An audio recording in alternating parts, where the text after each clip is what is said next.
एक बार एक बहुत बड़ा बिजनेसमैन एक छोटे से गांव में जाता है।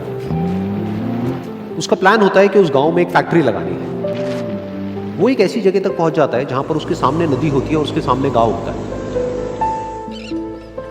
अब उसके पास में दो ऑप्शंस होते हैं, एक कि वो सड़क के रास्ते से घूम करके उस गांव तक पहुंचे जिसमें करीब करीब 8 घंटे लगेंगे क्योंकि डायरेक्ट कोई रास्ता नहीं है वहां तक पहुंचने का।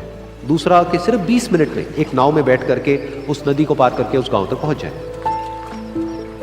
तो अपना टाइम बचाने के लिए उसने उस नाव में बैठने का डिसीजन लिया। वो नाव बहुत ही छोटी सी थी जिसमें एक तरफ एक आदमी बैठा था जो कि नाव चला रहा था और दूसरी तरफ ये बिजनेसमैन बैठा हुआ था। तो नाव में बैठने की थोड़ी देर बाद उस बिजनेसमैन ने उस नाव वाले से पूछा, तुझे पता है तेरी नाव में कौन बैठा है? तो नाव वाले ने बड़े ही भोलेपन से कहा हाथ जोड़ करके, नहीं साहब मुझे नहीं पता आप कौन है। तो बिजनेसमैन बोला, अरे तू अखबार नहीं पढ़ता है क्या? हर दूसरे दिन मेरी फोटो आती है अखबार में।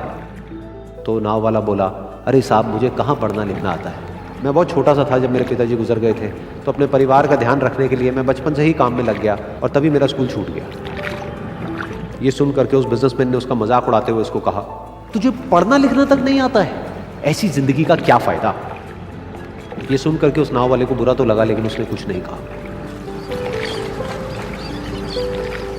थोड़ी देर बाद वो बिजनेसमैन उस नाव वाले से बोला, अभी कुछ ही दिन बाद ये जो सामने तू जमीन देख रहा है, यहाँ पर मेरी एक बहुत बड़ी फैक्ट्री होगी जहाँ पर हमारे ब्रांड की मिनरल वाटर की बॉटल्स बनेगी। उस नाव वाले को बात समझ नहीं आई। उसने कहा, क्या बनेगा साहब? तो बिजनेसमैन थोड़ा सा इरिटेट होकर के बोला कि हमारे यहाँ पर पानी की बोतलें बनेंगी जो तेरे गाँव में नहीं बिकेगी लेकिन शहरों में बहुत बिकती है। अरे कभी तू शहर गया होगा तो तूने देखी होगी पानी की बोतलें रखी होती है दुकानों पर। फिर वो नाव वाला बोला, अरे साहब मुझे कैसे पता होगा, मैं तो कभी इस गाँव से बाहर गया ही नहीं। फिर वो बिजनेसमैन उसके ऊपर हंसते हुए बोला, तू कभी इस गांव से बाहर तक नहीं गया, तुझे पता ही नहीं कि शहर क्या होता है? अरे ऐसी जिंदगी का क्या फायदा? उसकी ये बात सुन करके उस नाव वाले को सच में लगने लगा कि मेरी जिंदगी शायद किसी काम की नहीं है।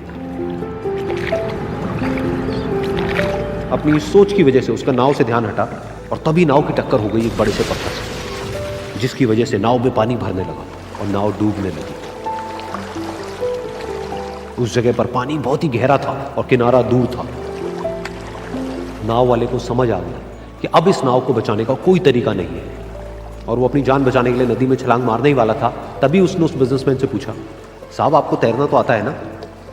तो बिजनेसमैन घबरा करके बोला, ऐसा क्यों पूछ रहे हो, मुझे तैरना नहीं आता है। उसकी ये बात सुन करके नाव वाले को हंसी आ गई और वो बोला, अरे साहब आपको तैरना तक नहीं आता, ऐसी जिंदगी का क्या फायदा? ये सुन करके उस बिजनेसमैन को अपनी गलती का एहसास हुआ और वो हाथ जोड़ करके उस नाव वाले से बोला, तुम जो कहोगे मैं तुम्हें दूंगा, बस मेरी जान बचा लो। तो उस नाव वाले ने बोला, अरे साहब आप घबराओ नहीं, मुझे सिर्फ तैरना नहीं आता है, मुझे डूबते हुए लोगों को बचाना भी आता है। आप मुझे कस के पकड़ लो, मैं आपको कुछ नहीं होने दूंगा। और फिर उस नाव वाले ने ना सिर्फ अपनी बल्कि उस बिजनेसमैन की भी जान बचाई। तो इस कहानी से हम एक बहुत बड़ी सीख ले सकते हैं कि हमें जिंदगी में कभी भी किसी का भी मजाक नहीं उड़ाना चाहिए या उसको अपने से कम नहीं समझना चाहिए, क्योंकि हमें नहीं पता कि हमें कब, कहां, कैसे, किसकी जरूरत पड़ जाए।